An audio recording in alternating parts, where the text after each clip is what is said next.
Pak Jaro, selamat malam Bu Lili, selamat malam Bapak Ibu semua yang hadir di sini. Apa kabar? Baik ya? Iya. Baik. Langsung saja kita mulai berhubung dengan waktu kita sudah menanjak ke 19.12 kepada Ibu Kindela kita persilakan. Dengan durasi waktu kita pada malam hari ini 30 menit kurang lebih untuk pengenalan istilahnya review produk, review bisnis, profil. Kayaknya langsung aja Pak Jaro. Selanjutnya dilanjut dengan kayaknya langsung aja. Ya boleh. Oh ya, langsung ke materi ya Bu ya. Oke, baik ya. Kalau begitu. Boleh? Ya. Habis presentasi nanti. Bagaimana Bu? Ya, habis presentasi bagaimana Pak? Ya, langsung dilanjut ke sesi tanya jawab. Terima kasih. Boleh. Boleh saya mulai ini? Ya, boleh. Kepada Ibu Kindela kita persilakan.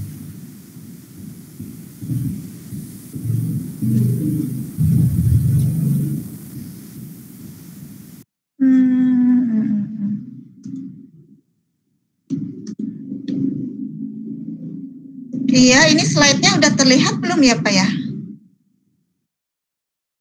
Halo, slide-nya sudah terlihat belum ya? Ya, sudah Bu. Sudah ya? Saya mulai aja ya. Terima kasih atas kesempatannya pada Pak Jaro, Bu Lili. Selamat malam semuanya, selamat malam Bapak Ibu semua. Senang sekali pada hari ini saya akan membahas tentang mengungkap kepribadian melalui analisis tulisan tangan. Perkenalkan, nama saya Dr. Kindela Yunia. Saya seorang dokter ya, saya praktik umum juga akupuntur. Saya juga ngajar seorang guru, seorang grafologis dan juga sebagai seorang crafter. Saya praktek di Bandung ya, di Rumah Sakit Raja Wali Bandung. Nah, kita hari ini akan membahas tentang grafologi ya. Grafologi itu adalah ilmu tentang analisis tulisan tangan. Nah, grafologi ini ilmu apa sih? Mungkin banyak di antara kita semua yang belum mengenal atau mungkin belum terlalu banyak tahu tentang apa itu ilmu grafologi. Apakah itu ilmu meramal, ataukah itu adalah kemampuan cenayang, ataukah ilmu perdukunan. Nah, ilmu grafologi itu sebetulnya adalah ilmu tentang menganalisis tulisan tangan. Memang pada waktu itu ada satu masa ya, di Jerman dan di beberapa negara Eropa lainnya, grafologi ini dianggap sebagai salah satu ilmu yang termasuk ke dalam ilmu meramal atau kalau di Indonesia mungkin seperti ilmu perdukunan gitu. Nah, pada waktu itu memang di beberapa negara Eropa itu sempat grafologi ini agak sedikit dibatasin ya.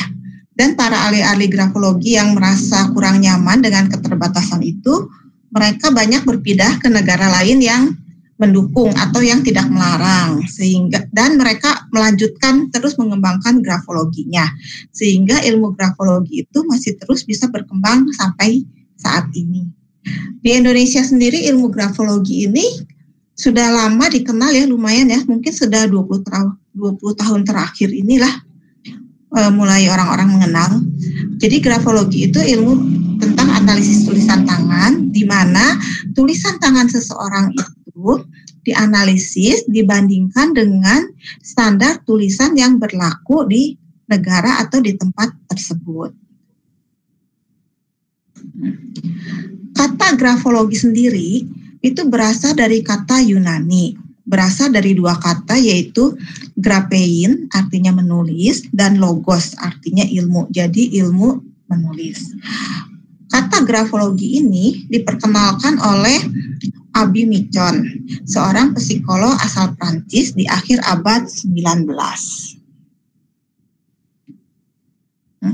Kita lihat sedikit tentang sejarah grafologi ya.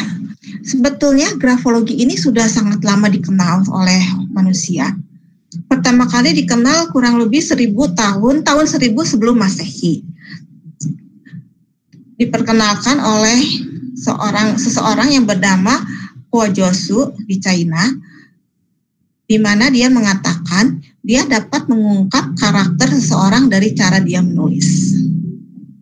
Selanjutnya pada tahun 1600 Masehi, seorang dokter bernama Camilio menulis sebuah esai yang berjudul Bagaimana Menilai Sifat dan Karakter Seseorang dari Tulisannya. Nah, Abi Micon sendiri yang tadi memperkenalkan kata grafologi, dia menerbitkan edisi pertamanya tentang jurnal grafologi itu pada tanggal 8 November tahun 1871. Pencipta tes IQ yaitu Alfred Binet, dia melakukan riset tentang validitas grafologi pada tahun 1893 sampai 1907.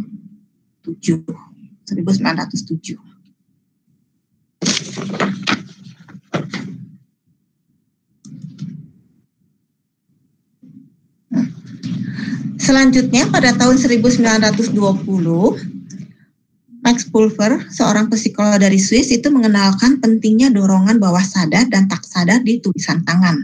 Nah, mulai dari tahun ini dikenallah kalau tulisan tangan itu berasal dari pikiran bawah sadar dan pikiran tak sadar. Maaf Bu, Ya, itu selainnya belum berubah ke kita.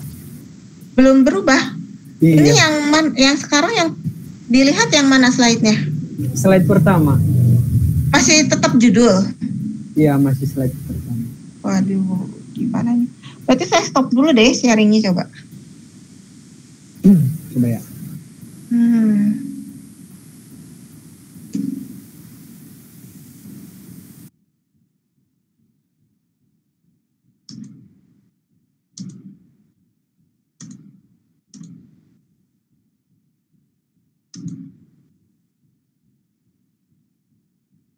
Ini udah yang baru belum ya Pak ya?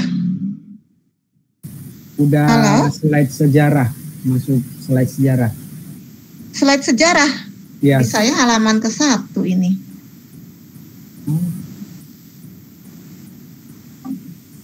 Nggak jalan,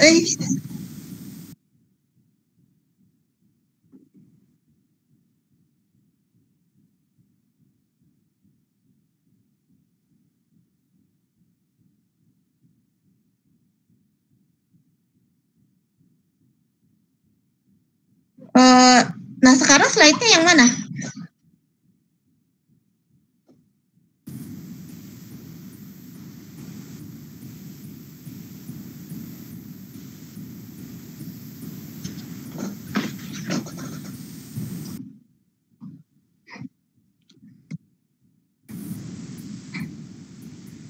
Ya, sudah. Ini udah jalan belum? Ini slide yang mana, Bu? Sekarang? Ya. Ini masih Ke-6. belum berubah ini? Ini masih belum berubah?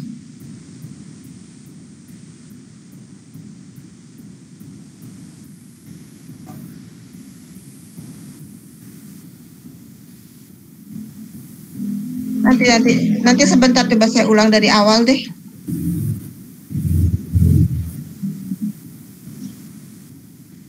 Enggak, ini halaman ke-1.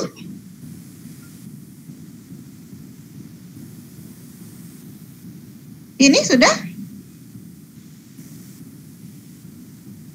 Ini udah halaman 2. Ini halaman 3 sekarang. Belum berubah. Iya. Kenapa ya?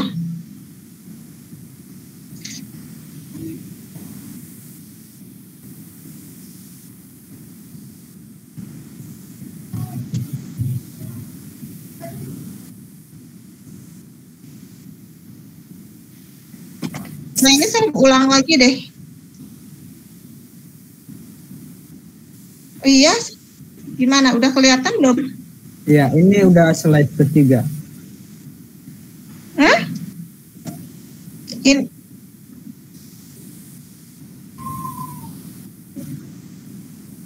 Aduh, ini di saya nggak jalan lagi sekarang.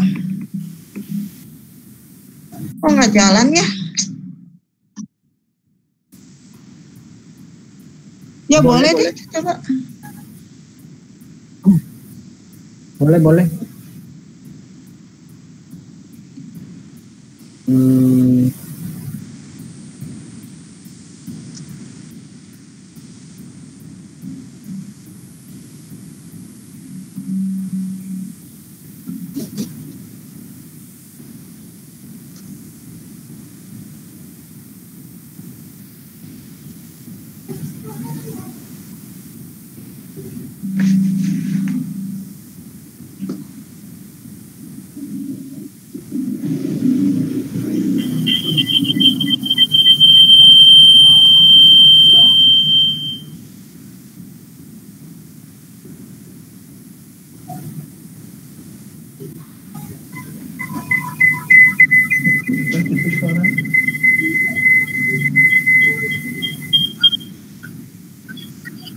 Oh iya. Udah jalan? Ya ada sama dia aja, nggak tahu nggak jalan itunya. Jalan. Dari sononya? Bukan dari kamu? Juga udah ini tapi nggak jalan.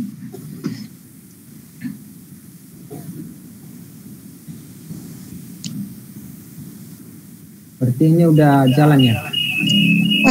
Udah jalan. Iya.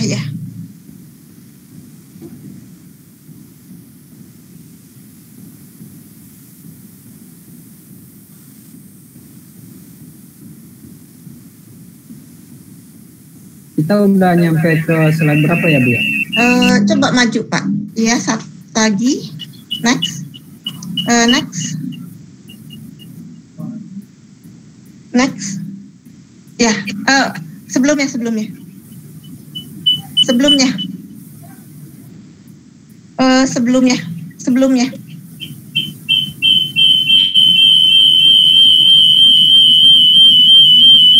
Aduh, kok ngawur juga di sini.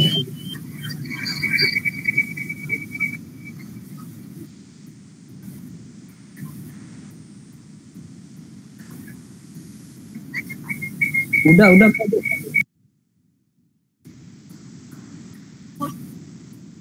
Oke, udah.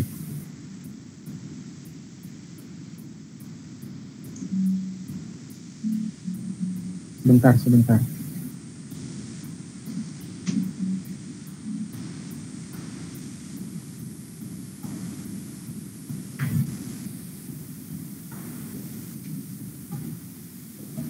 Berarti kita masuk ke slide berapa nih, Bu? Yang sejarah. Iya, yang sejarah kedua. Sejarah kedua.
Ya.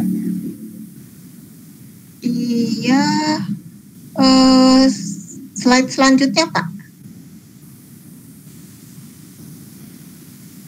Ya, betul ini udah. Baik. Udah, kita lanjut ya. Ya. Selanjutnya Max Pulver pada tahun 1920, dia seorang psikolog Swiss ya. Dia mengenalkan pentingnya dorongan bawah sadar dan tak sadar di tulisan tangan. Jadi dengan demikian pada waktu itu sudah mulai diketahui kalau tulisan tangan itu sebetulnya adalah hasil dari pikiran bawah sadar dan tidak sadar. Selanjutnya Soundek. Soundek menerbitkan jurnal grafologi pertama di Inggris dengan judul Karakter dan Kepribadian. Lalu dilanjutkan lagi oleh psikolog dari Harvard, yaitu yang menamakan kembali kalau handwriting itu menjadi brain writing atau tulisan otak. Jadi sebetulnya handwriting itu banyak dikatakan sebagai brain writing atau tulisan otak. Ya, next please.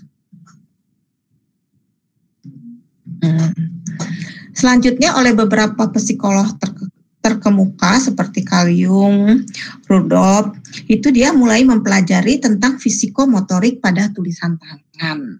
Ya. Selanjutnya Paul pada tahun 1940 itu mulailah mengembangkan grafoterapeutik.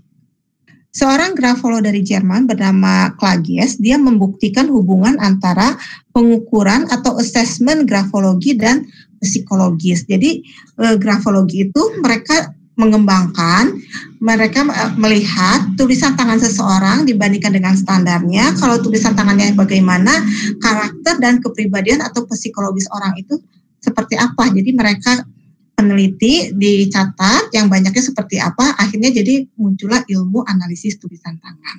Ya, next slide please. Nah, jadi grafologi itu adalah suatu ilmu yang mendeskripsikan kepribadian dengan didasarkan pada hubungan antara pikiran bawah sadar dari tulisan seseorang. Kepribadian itu merupakan integrasi dari psikologis, sosial, moral, dan karakter yang ditunjukkan seseorang melalui interaksi dengan orang lain. Ini dikemukakan oleh Schultz pada tahun 1977. Jadi sekarang kita memakai istilah grafologi adalah yang dari Schultz ini ya. Ya, next slide. Next slide.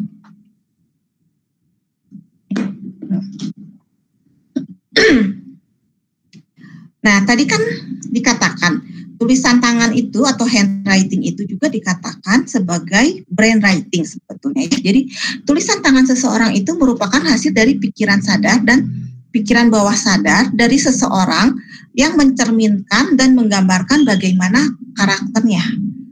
Jadi setiap tindakan kita, mau tindakan, ucapan, perbuatan, itu semuanya didahului oleh pikiran. Pikiran itulah yang memerintahkan agar kita berkata apa, kita bertindak apa. Demikian juga dengan menulis. Jadi pertama pasti dari pikiran dulu. Pikiran itu menyuruh atau menginstruksikan otot-otot intrinsik di jari tangan kita agar kita bisa menulis dan dihasilkanlah bentuk tulisan itu. Nah, sekarang kita lihat ya, bagaimana pikiran bawah sadar dan pikiran sadar seseorang itu bisa menggambarkan kepribadiannya lewat tulisan tangan. Next slide, please. Nah, sekarang kita lihat di gambar ini, pada awalnya kita semua itu belajar menulis itu menulis halus seperti yang ada di sebelah kiri gambar ya. Di zaman angkatannya orang tua saya, di zaman generasi saya pun dulu itu gurunya mengajarkan menulis itu adalah menulis huruf miring bersambung. Seperti yang tertera di slide yang kiri bawah. Tetapi zaman anak muda sekarang, zaman anak-anak sekarang, tulisannya itu berubah menjadi tegak bersambung diajarkannya. Tetapi kita lihat tulisannya apakah waktu kecil diajarkan seperti itu, akan seperti itu terus? Ternyata tidak. Dan tulisan tangan ini unik bagi setiap orang. Lama-lama berkembang menjadi tulisan printing seperti gambar yang di kanan atas ya, di slide yang kanan atas itu. Anak-anak sekarang banyak tulisannya seperti itu. Nah, dari situ juga kita bisa melihat karakter generasi per generasi itu berbeda. Dari tulisan tangannya juga kita bisa lihat di situ. Di bawah itu saya ada tulisan Kindela Yunia, itu nama saya. Nah, seperti misalnya saya contohkan ya, saya mau menulis nama saya yaitu Kindela Yunia. Tadi kan tulisan tangan dihasilkan dari pikiran sadar dan pikiran bawah sadar. Pikiran sadar itu yang membuat kita menulis, kalau kita misalnya mau nulis Kindela Yunia, misalnya saya mau nulis nama saya sendiri ya, pikiran sadar itu yang memerintahkan saya menuliskan huruf KINDELLA. Nah, terus pikiran bawah sadarnya yang mana? Pikiran bawah sadarnya itulah yang membentuk huruf K-nya seperti apa, huruf I-nya seperti apa, huruf N-nya seperti apa, dan seterusnya. Saya di sini kasih contoh dari beberapa font ya. Ini bukan tulisan tangan, ini adalah font yang ada di komputer. Dan ukuran fontnya itu semuanya sama ya, 5 macam itu. Tetapi beda font terlihat ukurannya beda ya. Padahal standar fontnya itu ukurannya sama. Nah, itu juga sama tulisan tangan. Tulisan tangan seseorang ada yang besar, ada yang kecil, itu juga mempunyai makna. Ada mencerminkan karakter atau kepribadiannya. Lalu di sini menulis nama, kayak saya misalnya nulis nama Kindela Yunia. Huruf K dan huruf Y-nya itu kan huruf besar. Aturannya memang seperti itu ya, huruf pertama itu huruf besar ya, huruf kapital. Tetapi Pak, saya mau lihat Bapak Ibu semua ingat-ingat deh, kalau nulis namanya sendiri atau pernah nggak melihat temannya atau orang lain menulis namanya itu huruf depannya pakai huruf kapital apa enggak? Atau huruf kecil semua? Seperti ini. Kindela Yunia huruf kecil semua. Nah, saya yakin si penulis itu bukannya nggak ngerti atau bukannya nggak tahu kalau menulis nama itu huruf pertamanya harus huruf kapital. Dia pasti tahu karena dari kecil kita diajarkan seperti itu. Tapi kenapa kalau dia menulis secara spontan, dia pasti nulisnya tuh huruf kecil semua. Nah, itulah yang disebut sebenarnya itu adalah dorongan dari pikiran bawah sadarnya yang menuliskan namanya dia itu huruf kecil semua. Kalau dia sudah diingatkan atau dia pelan-pelan, dia bisa nulis dengan huruf kapital depannya ya. Tetapi kalau dia amatin, dianalisa secara cermat ke dalam batinnya, ke dalam dirinya, pasti si penulis itu ada rasa kurang nyaman atau rasa kagok gitu ya. Kalau menulis namanya dia itu huruf kapital pertamanya. Pasti kalau spontan dia nulisnya huruf kecil. Nah, itu semua memiliki makna tersendiri gitu. Bukannya si penulisnya tidak mengerti atau tidak tahu. Nah, itulah yang kita analisa di dalam tulisan tangan itu yang mencerminkan kepribadian itu, karakter itu semua bisa dilihat dari situ. Ya, next slide please. Nah, sekarang ilmu grafologi ini dia berdasarkan pada apa sih? Dia berdasarkan pada teori yang dikemukakan oleh Sigmund Freud, yaitu tentang psikologi analisis atau psikoanalisis ya. Sigmund Freud itu dia seorang dokter, dia seorang neurolog, seorang ahli syaraf, tapi dia juga senang mencermati tentang sifat dasar manusia. Sehingga dia akhirnya mengembangkan satu teori psikologi yang disebut psikoanalisis yang sangat terkenal ya. Di mana Sigmund Freud itu mengungkapkan kalau psikoanalisis itu ada 3 unsur yang membentuk kepribadian seseorang, yaitu id, ego, dan superego. Id itu adalah dorongan-dorongan primitif ya, dorongan-dorongan untuk seseorang itu ingin memenuhi kesenangan-kesenangan, baik kesenangan indera, kesenangan seks, pokoknya segala yang indah, yang menyenangkan itu dia ingin penuhi, itu adalah id. Id ini tidak melihat realita dan bukan realita, dia tidak mau tahu. Dan dia juga tidak terpengaruh dengan moral, misalnya ini apakah bertentangan dengan moral atau enggak, itu dia tidak. Jadi disebut juga sebagai keinginan primitif dari seseorang. Ini berkembang mulai saat kita lahir. Contohnya seperti bayi ya, kita lihat misalnya. Bayi itu kan ya bisanya menyusu. Tetapi kalau si bayi itu tidak sedang menyusu, mulutnya pun tetap mencucu seperti ingin menyusu begitu. Itu adalah dorongan-dorongan yang terdapat di dalam diri seseorang. Itu id. Lalu dia berkembang kepribadian ini makin besar berkembanglah menjadi ego. Ego ini biasa kita sebut sebagai saya atau I. Nah, lalu berkembang lagi, berkembang menjadi superego. Superego ini adalah yang mencerminkan tentang tingkat kematangan kepribadian seseorang, seperti itu norma-norma agama, norma-norma yang berlaku di masyarakat, kesempurnaan, menginginkan kesempurnaan, maksudnya seperti itu adalah superego. Sehingga dengan demikian kalau kita lihat id dan superego itu dia selalu bertentangan. Kalau it itu selalu dia ingin memenuhi kesenangan-kesenangan. Dia nggak peduli ini, bukan nggak peduli ya, dia tidak tahu apakah ini sesuai dengan norma yang berlaku atau tidak. Tetapi superego itu menginginkan kesempurnaan. Dia itu mencerminkan spiritualitas, mencerminkan norma-norma yang berlaku, baik norma agama, norma hukum, norma etika yang berlaku di masyarakat. Nah, di dalam diri seseorang ini ada 3 hal ini. Sekarang, kalau it dan superego saling bertentangan, tentu harus salah satu mengalah atau dua-duanya bersanding ya, sama ya. Nah, disinilah tugas si ego. Ego itu berada di tengah-tengah di antara it dan superego. Si ego ini mendapat tekanan dari it, mendapat tekanan dari superego, dan mendapat tekanan dari luar, dari lingkungan. Jadi si ego ini dia harus kuat. Dia harus bisa menengahi antara si it dan si superego. Misalnya contohnya sekarang begini. Sekarang kita lapar nih, misalnya sangat lapar. Kalau lapar ya harus makan. Si it bilang, saya harus makan, lapar kan. Nah, pas dia lihat, ternyata di ruangan sebelah di meja itu ada makanan. Ada makanan enak yang bisa dimakan. Tetapi tidak tahu punya siapa makanan itu. Nah, it bilang, makan, lapar. Harus dipenuhin, karena lapar harus makan. Superego bilang, itu kamu nggak boleh makan. Karena itu makanan bukan punya kamu, punya orang lain. Kalau kamu makan berarti kamu mengambil barang yang tidak diberikan, atau dengan kata lain mencuri. Nah, di sini kan jadi it dan ego kan dan superego kan bertentangan. Nah, ego itu harus menengahin antara it dan superego.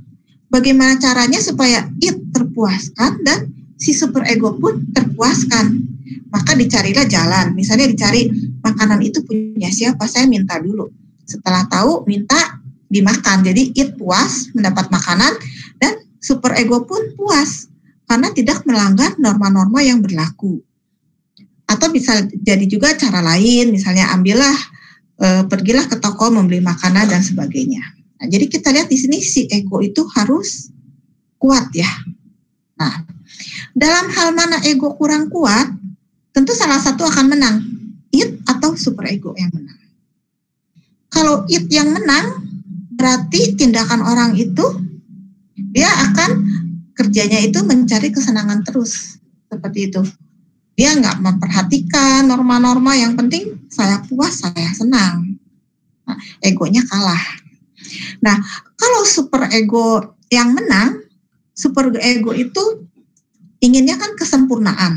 Selalu ingin mengikuti apa-apa yang sempurna, harus mengikuti semua norma moral yang berlaku.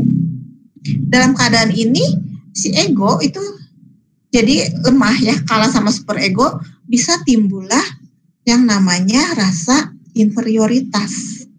Karena dia tidak bisa memenuhi keinginan si superego yang selalu ingin sempurna.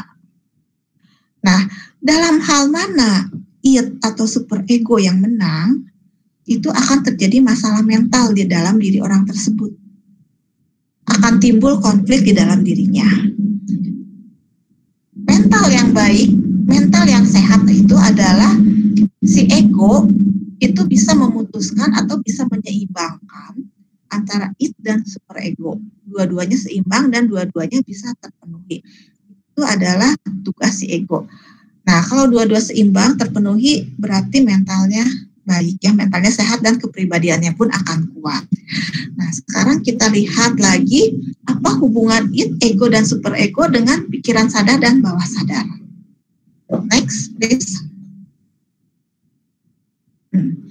Nah, kita lihat mungkin banyak di antara Bapak Ibu semua juga sudah banyak tahu tentang gambar ini ya. It itu sepenuhnya adalah pikiran dari bawah sadar. Superego pun sama. It dan superego itu dia tidak bisa berhubungan langsung dengan luar. Hanya ego yang bisa berhubungan langsung. Jadi ego itu ada yang realitas, sedangkan it itu yang tidak realitas. Nah, it selalu digambarkan itu, kalau misalnya kita diperumpamakan ada di suatu ruangan aula, ada pintu, di mana di situ banyak orang-orang ini menginginkan kesenangan. Ada yang beragaju lah, ada yang cerewet lah atau apa. Dia selalu ingin masuk ke dalam ruangan di mana dia ingin menemui seorang raja misalnya. Nah, di pintu itulah dia disaring. Pintu itu adalah filternya antara pikiran bawah sadar dan pikiran sadar. Jadi apa-apa yang muncul dari bawah sadar itu dia ingin keluar itu selalu ditekan supaya jangan masuk, supaya jangan muncul keluar gitu. Jadi ada filternya.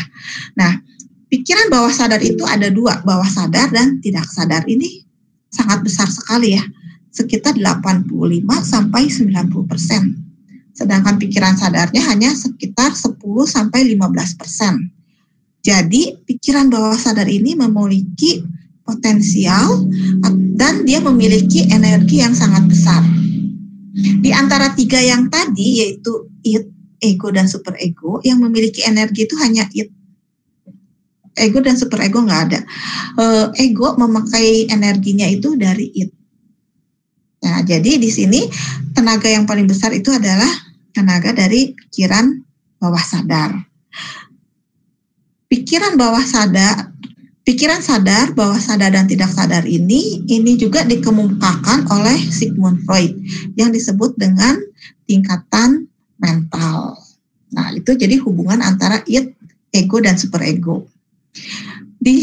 Tadi kan kalau id kan seluruhnya bawah sadar atau tidak sadar ya. Kalau ego bisa tiga, bisa di bawah sadar, dan tidak sadar. Superego di bawah sadar ya, dan bisa di tidak sadar ya. Next slide please. Next.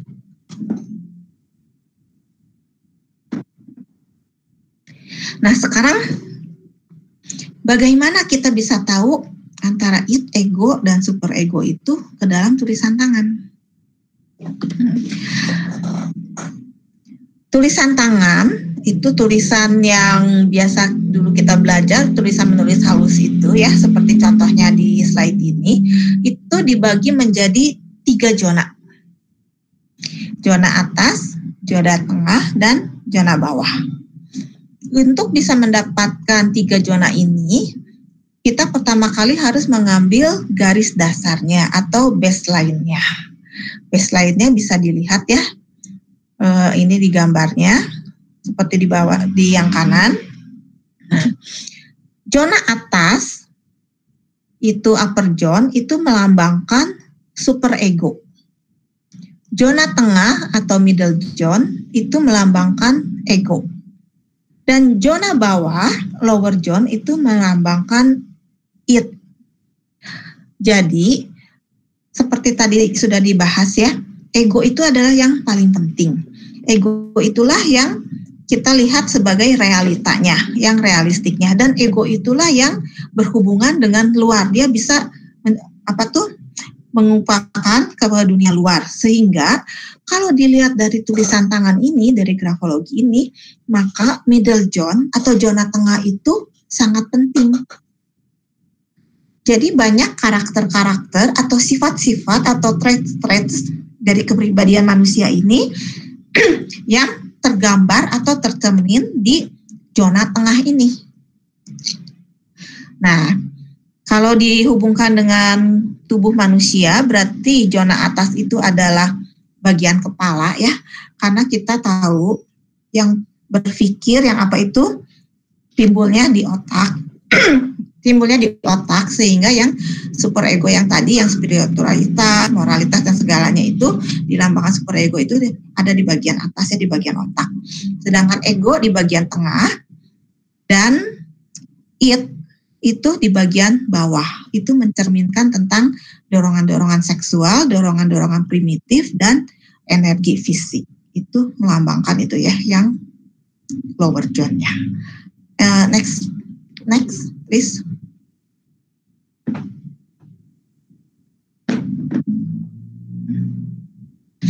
Kegunaan dari grafologi ini apa sih?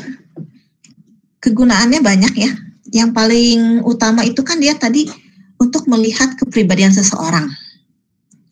Jadi dari tulisan tangan ini, dari analisis tulisan tangan ini kita bisa memahami karakter, potensi, kelebihan, dan kekurangan diri.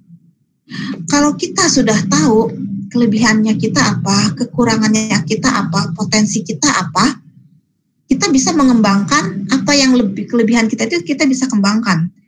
Terus kekurangan atau kelemahannya itu kita bisa perbaikin. Sehingga potensi kita, karakter kita bisa meningkat dan kita bisa optimal. Optimal menggunakan apa yang kita miliki, potensi kita gitu. Dengan memahami karakter kita ini, kita bisa mencari perbedaan dan persamaan antara pasangan-pasangan, seperti misalnya pasangan suami istri, partner kerja, teman, sehingga hubungan-hubungan itu bisa lebih baik. Hubungan suami dan istri bisa lebih baik karena masing-masing tahu karakter masing-masing. Kekurangannya apa, kelebihannya apa, terus bagaimana cara menyamakannya atau biar selaras. Sama dengan partner kerja dan teman juga seperti itu.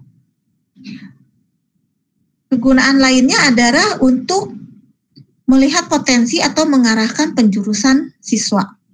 Ini biasanya untuk anak-anak yang lulus SMA, dia mau mengambil fakultas jurusan apa. Nah, itu bisa ditelusuri minat dan bakatnya dan potensi yang dimilikinya itu, dia sesuai, ya cocoknya dengan bidang yang mana. Selain itu, kegunaannya itu bisa untuk perekrutan pegawai atau seleksi calon pegawai. Seleksi calon pegawai ini bermacam-macam, bisa untuk melihat kepribadiannya bagus apa enggak, atau bisa juga seperti tadi untuk menempatkan orang ini atau si pegawai ini cocoknya kerjanya di bidang apa gitu. Yang terakhir itu adalah memahami kecenderungan gangguan seseorang seperti depresi, represi, gangguan energi, kesehatan, dan lain-lain. Ini adalah gangguan-gangguan mental yang bisa juga dideteksi lewat tulisan tangan, seperti rasa cemas, rasa takut, sampai kecenderungan seseorang, apakah dia mempunyai kecenderungan atau tendensi untuk bunuh diri, atau memiliki tendensi psikopat atau schizofren, itu juga bisa dideteksi lewat analisa tulisan tangan ini. Jadi banyak gunanya, banyak manfaatnya, dan semuanya itu pasti mengarahnya ke kepribadian seseorang. Ya, next slide please. Di dalam grafologi ini ada dua metode yang dikenal di dunia ya. Yang pertama adalah metode Prancis atau yang dikenal sebagai Traits, dan yang kedua adalah metode Jerman atau metode Gestalt. Metode Prancis itu dia menganalisa detil huruf per huruf. Jadi satu-satu huruf dia lihat bentuk A-nya seperti apa, B-nya seperti apa, terus dianalisa. Bentuk A seperti ini sifatnya bla bla bla. Bentuk B seperti ini sifatnya bla bla bla, seperti itu ya. Jadi dia mendapatkan gambaran khas keunikan individu. Yang kedua adalah metode Jerman atau disebut juga dengan Gestalt. Gestalt ini bahasa Jerman artinya secara keseluruhan. Jadi dia melihat secara keseluruhan, lebih bersifatnya universal. Namun sulit untuk mendapatkan gambaran khas karena tadi dia melihatnya secara keseluruhan, secara universal itu. Jadi keunikan individu itu kurang terlihat karena dia melihatnya secara lebih umum. Nah, saya kasih satu contoh, misalnya seseorang ingin menggambarkan binatang gajah itu seperti apa. Kalau metode Prancis, dia akan menggambarkan gajah itu matanya, misalnya matanya kecil, ukurannya sekian senti. Telinganya lebar, tipis, pipih. Terus hidungnya, misalnya hidungnya panjang. Hidungnya itu bisa nyemburin air, bisa untuk mengambil barang dan mengambil makanannya. Lalu dia punya ekornya kecil. Kalau metode Jerman menggambarkan gajah ini sebagai binatang, hidupnya di hutan, besar, punya kaki 4, hidup berkelompok, punya 1 ekor.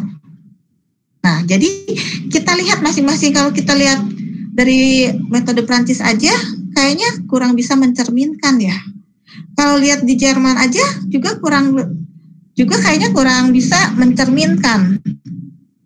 Nah, maka dari itu kebanyakan yang sekarang dipakai di grafologi itu metode 2 ini digabungkan, metode Prancis dan Jerman.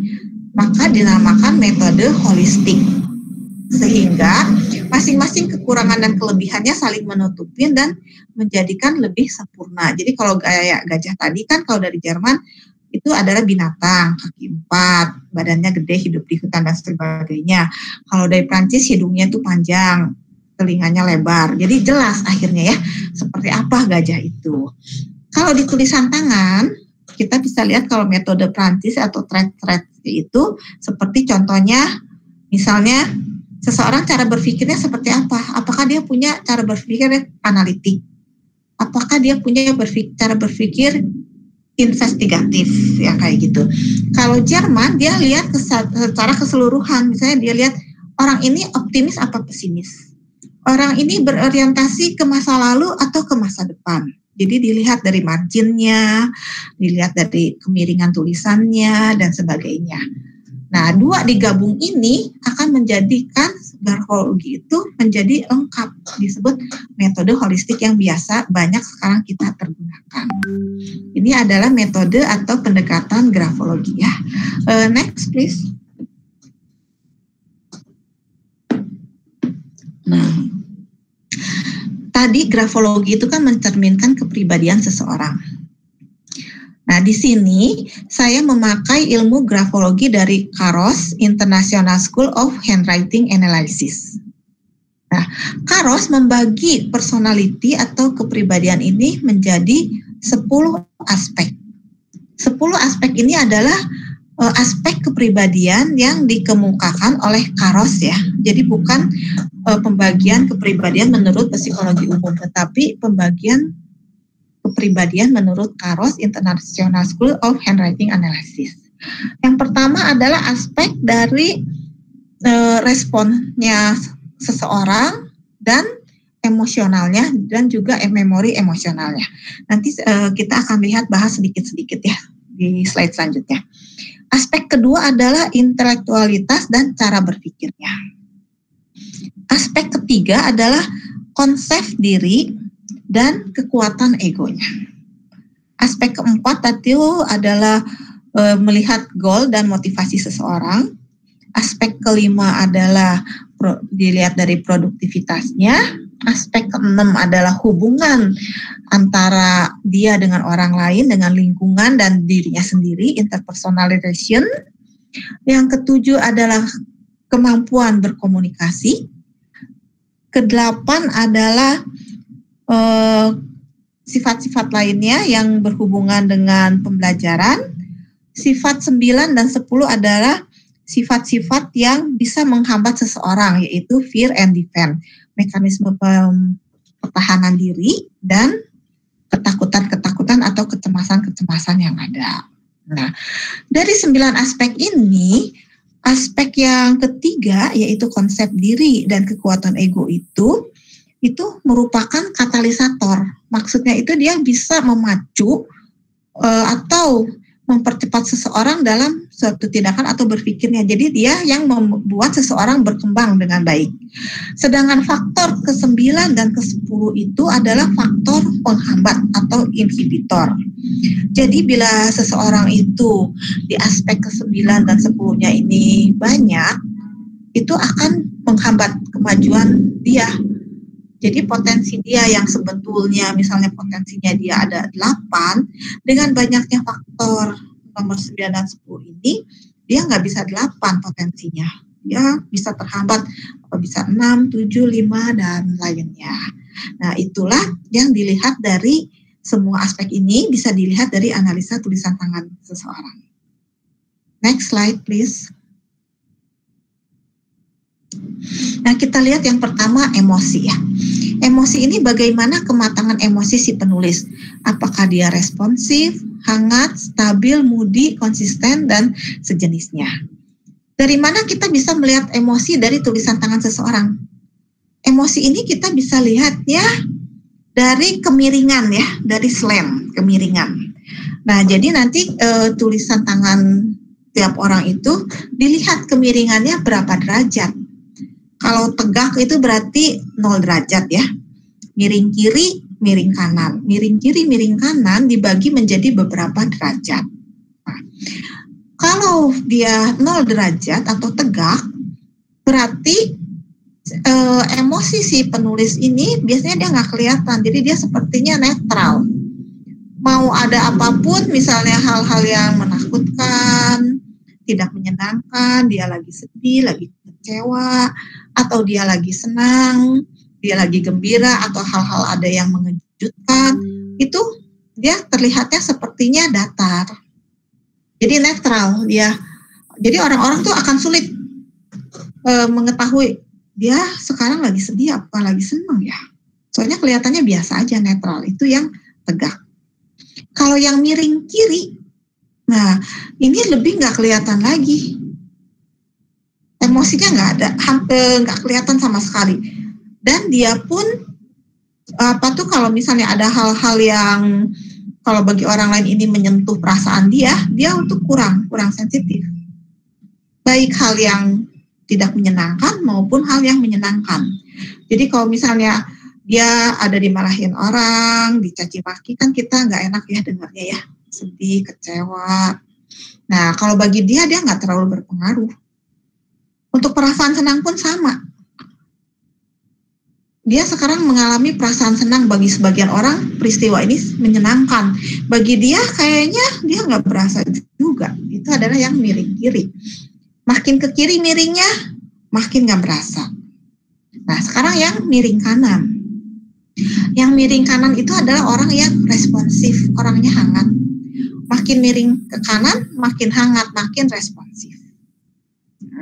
Seperti misalnya saya kasih contoh begini ya, kita misalnya ada dalam suatu ruangan, kita lagi bersama-sama, nah lagi misalnya lagi rapat atau lagi belajar lah seperti ini, terus tiba-tiba di ujung ruangan itu ada seseorang yang menjatuhkan barang, bunyinya kencang karena misalnya di dalam ruangan itu lagi sunyi ya, lagi belum terlalu ramai, kencang kedengeran tuh barang jatuh prang gitu. Nah, kita lihat kalau orang yang tulisannya miring kiri, nah ini akan seperti gambaran yang digambar di bawah ya, slide yang ada gambarnya ini yang di kiri bagian bawah, dia pasti duduk akan tarik titik ke belakang.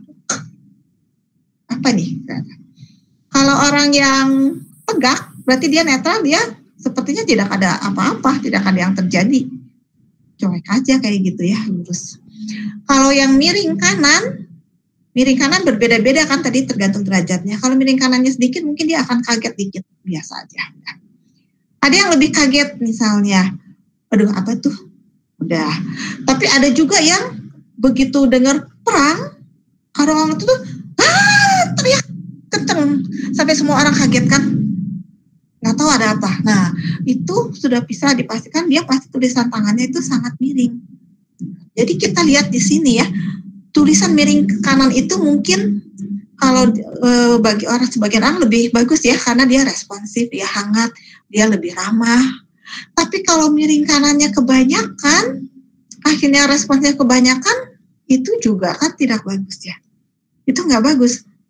Lama-lama jadi bisa termasuk golongan histeris dan selainnya.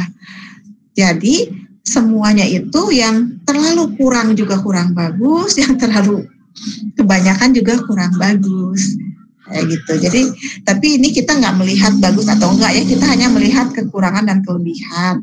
Udah gitu kepribadian juga kan kita bisa berubah kalau kita sudah tahu kelebihan dan kekurangan kita. Nah, selain itu, selain kita melihat respon emosinya, kita lihat juga memori emosinya. Memori emosi itu maksudnya bila seseorang mendapatkan trauma, misalnya dimarahin orang atau dipukul orang, kan sakit hati, benci, kecewa. Nah, berapa lama dia bisa menyimpan memori emosi ini? Apakah sebentar ataukah diingat terus atau bagaimana? Nah, ini kita tahunya dari tulisan tangannya itu dari tekanannya. Jadi tekanan tulisan tangan itu dia pertama menggambarkan tentang energi fisiknya. Kalau energi fisiknya besar, tekanannya lebih besar tulisan tangannya. Kita cara taunya gimana? Dia nulis, kita raba belakangnya, belakang kertasnya. Dia terlalu tekan apa enggak? Yang kedua itu tadi ya, menggambarkan emosi seseorang. Tekanan itu. Yang ketiga melambangkan libidonya. Kalau orang yang tenaga fisiknya lemah, dia emosinya juga cepat hilang.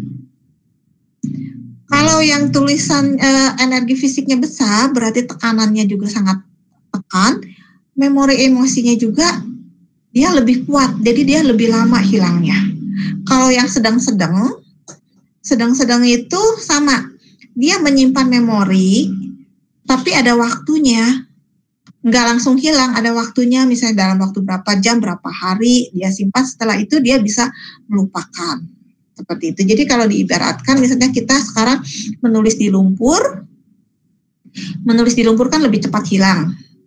Menulis di tanah, lebih lama hilangnya ya. Kalau kita memahat di batu, tentu sukar sekali tulisan itu hilang kan. Nah itu adalah memori emosinya. Jadi kalau orang yang energi fisiknya lemah, memori emosinya juga cepat hilang. Baik yang menyenangkan maupun yang tidak menyenangkan. Kalau energi fisiknya sedang-sedang, berarti dia perlu waktu untuk menetralkannya. Kalau dia misalnya sekarang sedih, kecewa, dia perlu beberapa waktu untuk membuang itu. Tapi nanti dia hilang, bisa menghilangkannya. Tapi kalau yang energi fisiknya kuat, dia menyimpan memori emosinya juga lama. Nah, orang-orang seperti ini, kalau misalnya dia ada trauma-trauma psikis, misalnya dia membenci orang, atau dia nggak suka, dia sedih, itu dia akan lama membuang perasaan ini. Dia menyimpannya akan lama. Seperti itu. Itu adalah hubungan tulisan tangan dengan emosi dan kekuatan fisik ya. Ini aspek pertama. Next slide, please.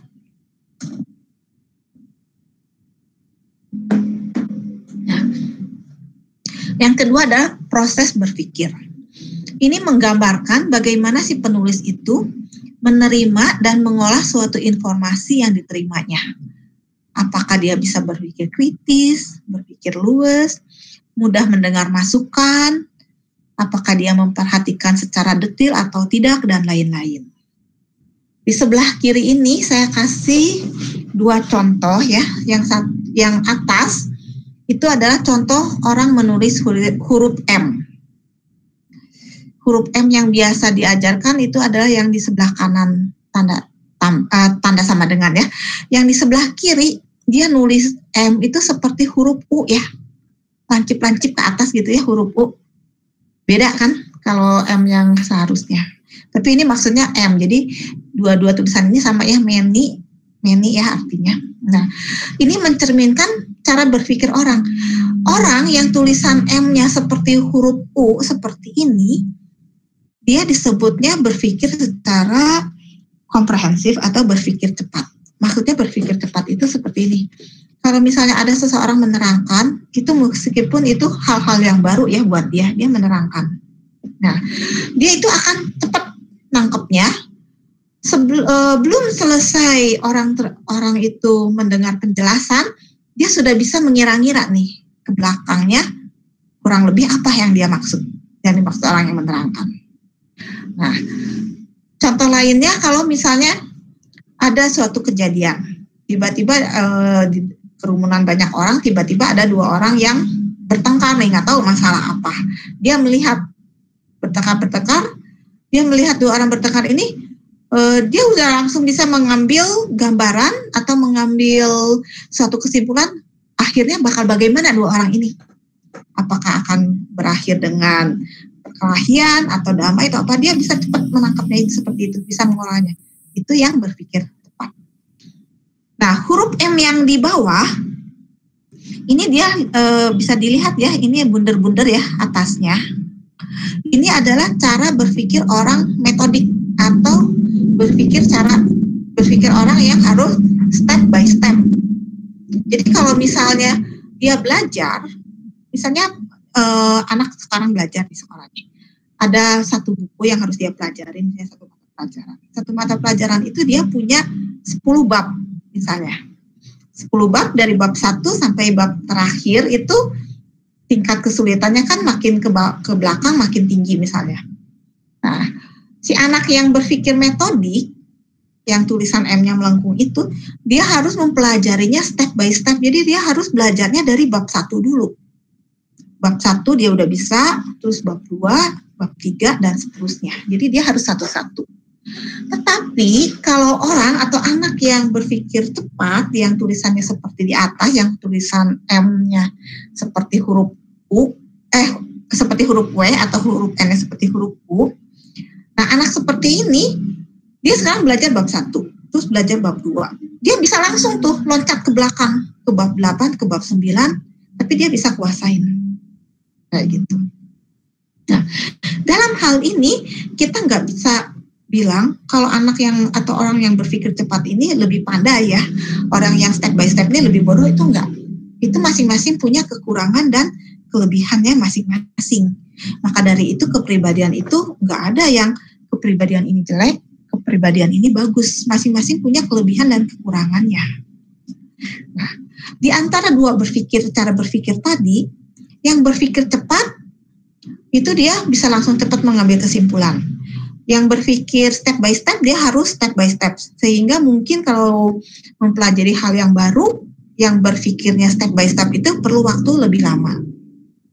Cuman kalau dilihat dari pekerjaan atau dari keterampilan atau dari skill, itu ada yang lebih baik memakai cara berpikir cepat, ada juga yang lebih baik dengan metode yang step by step.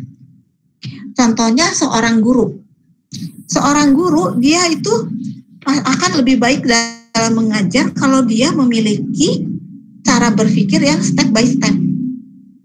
Karena seorang guru itu kan dia harus menerangkannya secara step by step. Karena nggak semua anak berpikirnya yang komprehensif ya, yang cepat itu. Pasti bercampur-campur kan, ada anak yang berpikir komprehensif, ada anak yang berpikir metodik. Nah, sekarang jadi si guru itu harus bisa menerangkan agar semua anak mengerti. Sehingga dia harus bisa menerangkan yang secara step by step. Nah, itu contoh satu. Terus contoh misalnya pekerjaan yang memerlukan skill. Saya ambil ya contoh misalnya tukang cukur. Tukang cukur itu pada waktu dia pertama kali belajar menggunting rambut, dia nggak mungkin bisa langsung cepat kan? Pasti dia harus pelan-pelan. Kalau cepat kan bisa satu resiko, ngegunting rambutnya berantakan, nggak rata. Resiko lain tangan dia kegunting, bisa ya. Nah, tetapi kalau orang yang step by step itu dia mempelajarinya pasti lebih lama. Tetapi setelah dia menguasai skill ini, hasilnya itu akan jauh lebih baik dibandingkan orang yang berpikir komprehensif. Yang berpikir komprehensif mungkin dia belajar gunting rambut bisa lebih cepat selesai, tapi setelah yang metodik ini dia menguasai, hasilnya yang metodik akan lebih cepat dan bisa lebih baik hasilnya karena dia sudah menguasai. Kita lihat tukang cukur aja sekarang, dia begitu ahlinya. Waktu dia gunting rambut, ada orang manggil, dia noleh, dia jawab, ngegunting rambutnya jalan terus kan tangannya kan, tanpa salah ngeguntingnya benar, tanpa tangan dia kegunting juga. Nah, itu adalah kelebihan dan kekurangan masing-masing. Dalam partner bekerja atau partner suami istri, ini kita juga harus tahu metode cara berpikir ini. Saya kasih contoh misalnya ya, seseorang, si suami punya cara berpikir metodik, si istri punya cara berpikir komprehensif. Nah, kedua ini kan bertolak belakang tuh cara berpikirnya. Nah, kedua ini dia memiliki satu usaha misalnya. Satu usaha, katakanlah misalnya dia punya garment. Nah, pada suatu hari datang pelanggan dia minta pesanan pakaian seperti ini sekian banyak, pengen waktunya selesai misalnya seminggu, minggu depan harus selesai. Si suami yang nerima dia mikir, Waduh, 1 minggu menyelesaikan sebegitu, sedangkan saya sekarang lagi banyak orderan nih. Kayaknya saya nggak bisa menerima, nggak akan bisa terpenuhi untuk minggu depan. Nah, tapi si istri yang berpikir komprehensif, dia mikirnya lain. Sekarang saya lagi banyak orderan, penuh. Sedangkan nih orang maunya minggu depan. Tapi dia ambil keputusan apa? Dia cepat dia mengambil keputusan, dia terima orderan itu. Karena apa? Karena dia bisa langsung berpikir, ada teman saya bisa lempar ke teman saya misalnya pekerjaan ini. Atau misalnya dia kenal ada pegawai lain, saya bisa rekrut pegawai lain, nambah pegawai. Jadi dia cepat si istri itu untuk mengambilnya. Nah, untuk hal-hal seperti ini, jadi kalau misalnya suami istri itu tahu perbedaan kekurangan dan kelebihan masing-masing, jadi mereka bisa bagi tugas tuh untuk mengambil hal-hal yang perlu keputusan cepat, misalnya si istri yang ngerjain. Tetapi untuk hal-hal yang mengerjakan satu-satu, step by step secara baik si suami. Nah, setelah mereka tahu seperti itu, mereka akan bisa kerjasama dengan baik. Jadi cocok, demikian juga dengan partner kerja dan lain-lain. Itu adalah contoh dari proses berpikir ya. Next slide please. Nah, aspek selanjutnya adalah dorongan dan motivasi diri. Dorongan dan motivasi diri ini untuk mengetahui apakah dorongan dalam diri seseorang atau motivasi atau antusiasnya tinggi atau rendah. Kalau misalnya rendah, berarti dia masih perlu untuk didorong atau ditingkatkan, atau perlu bantuan atau support dari lingkungannya, atau dari temannya, atau dari atasannya, atau dari orang tuanya ya. Apakah orang ini menyukai tantangan atau tidak? Apakah dia cenderung berada di comfort zone? Nah, itu adalah aspek-aspek yang dilihat. Di sini saya kasih contoh adalah tentang tujuan atau goal ya. Goal atau tujuan seseorang ini kita bisa dilihat dari tingginya T-bar. Tingginya T-bar ini ya. Kalau T-barnya ini berada lebih tinggi dari middle zone, tadi tahu ya middle zone itu yang zona tengah itu lebih tinggi, berarti orang ini dia menyukai tantangan. Dia berani keluar dari comfort zone. Comfort zone itu zona nyaman. Misalnya zona nyaman itu sekarang saya sudah punya pekerjaan, misalnya saya sudah punya pekerjaan A, penghasilannya sudah cukup, ya udahlah ini penghasilan sudah cukup, saya juga udah nyaman kerja di sini, sudah biasa, ya udah saya mah cukup, keperluan saya juga udah cukup, dia nggak mau lebih lagi, sudah aja di comfort zone tinggi, berani keluar dari comfort zone, misalnya dia udah punya pekerjaan mapan ya, tadi penghasilan mapan, tapi dia cukup kan, hanya cukup untuk memenuhi kebutuhannya dia semua cukup, tapi untuk lebih tidak.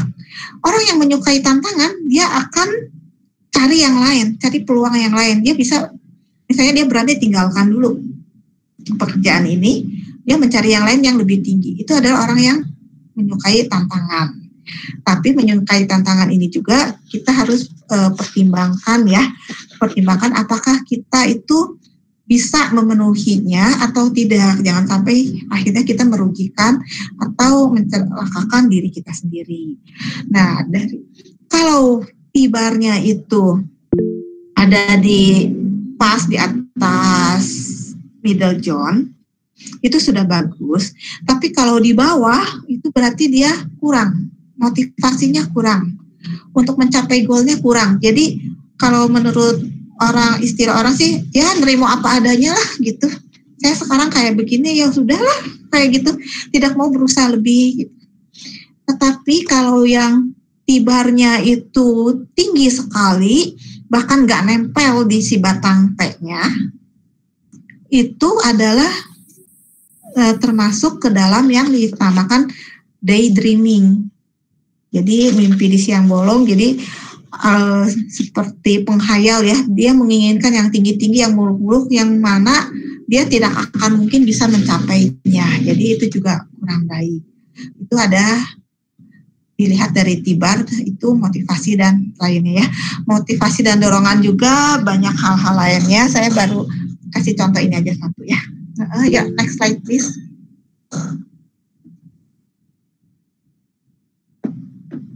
Nah, sekarang rasa percaya diri, self confident ini sangat penting ya. Seberapa tinggi sih rasa percaya diri seseorang dapat mempengaruhi aspek lainnya?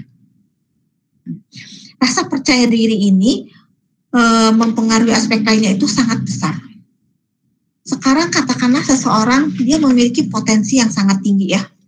Intelektualitasnya tinggi, tadi aspek 2-nya tinggi, aspek 1-nya bagus ya, aspek emosinya bagus, responsifnya bagus, terus tadi yang cara berpikirnya bagus, motivasi dirinya juga misalnya tadi bagus, goalnya bagus, tapi rasa percaya dirinya ternyata dia kurang.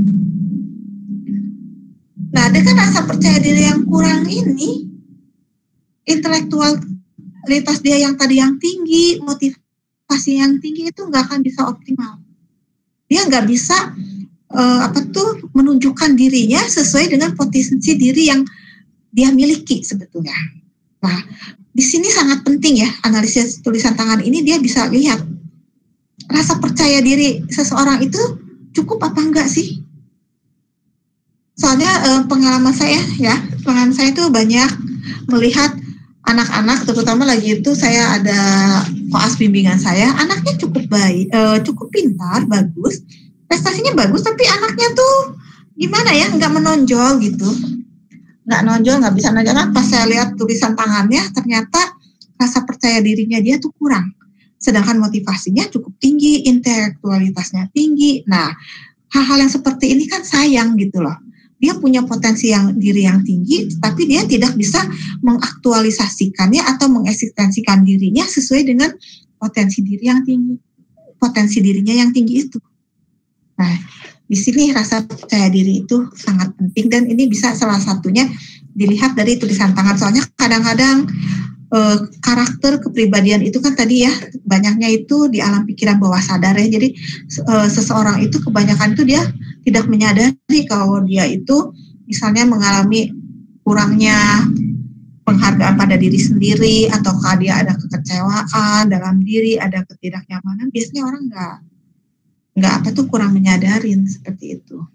Nah, kalau melalui ini, karena tulisan tangan itu banyak mencerminkan dari pikiran bawah sadar, itu bisa terlihat semuanya. Ya, next slide please.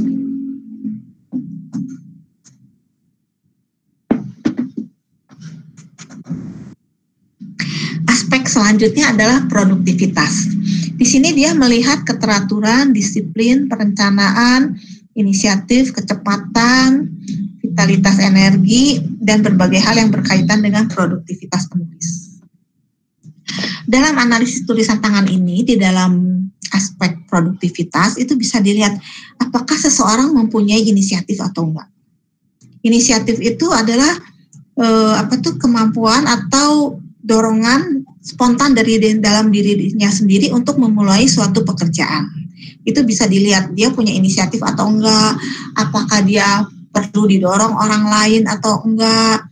Terus bagaimana dia bisa memanage, misalnya dia ada pekerjaan beberapa, dia bisa nggak memanage-nya itu, pekerjaan itu semua bisa dilihat dari tulisan tangannya. Ya, next.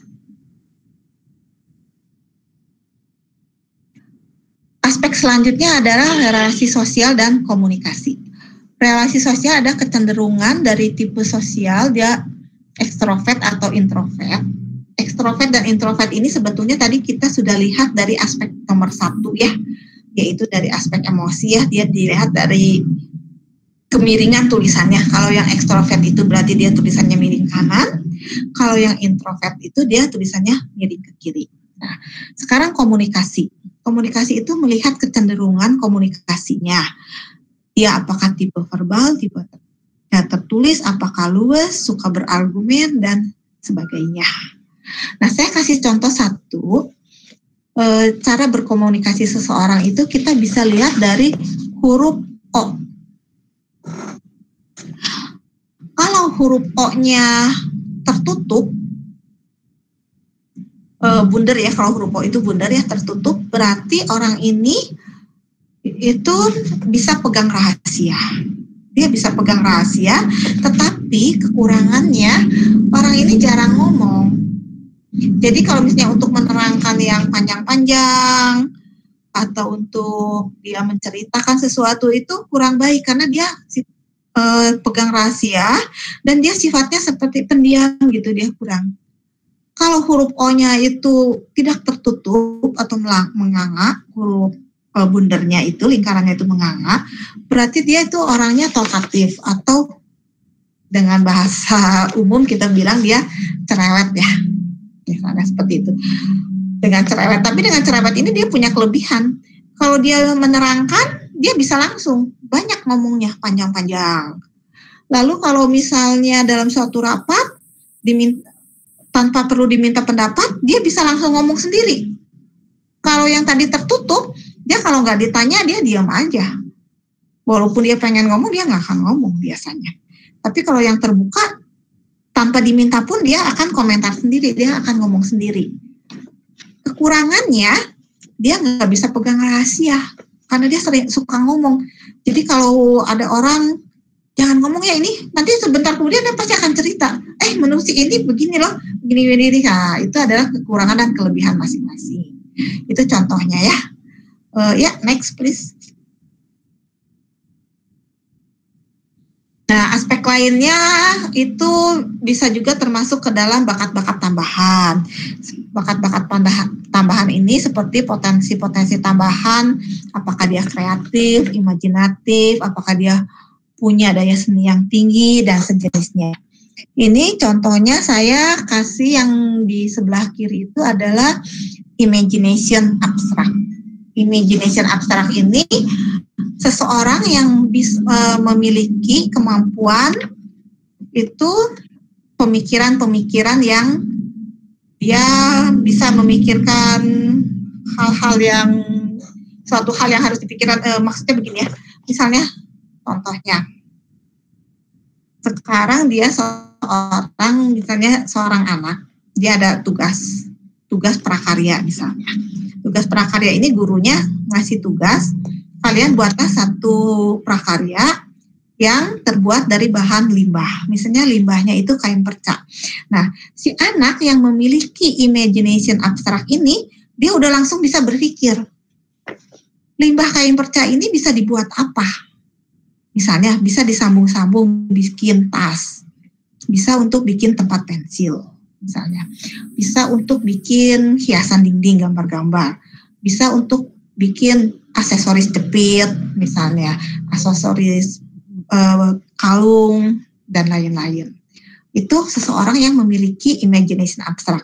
Dilihatnya adalah dari ini zona yang di atasnya upper zone, berarti dari loop.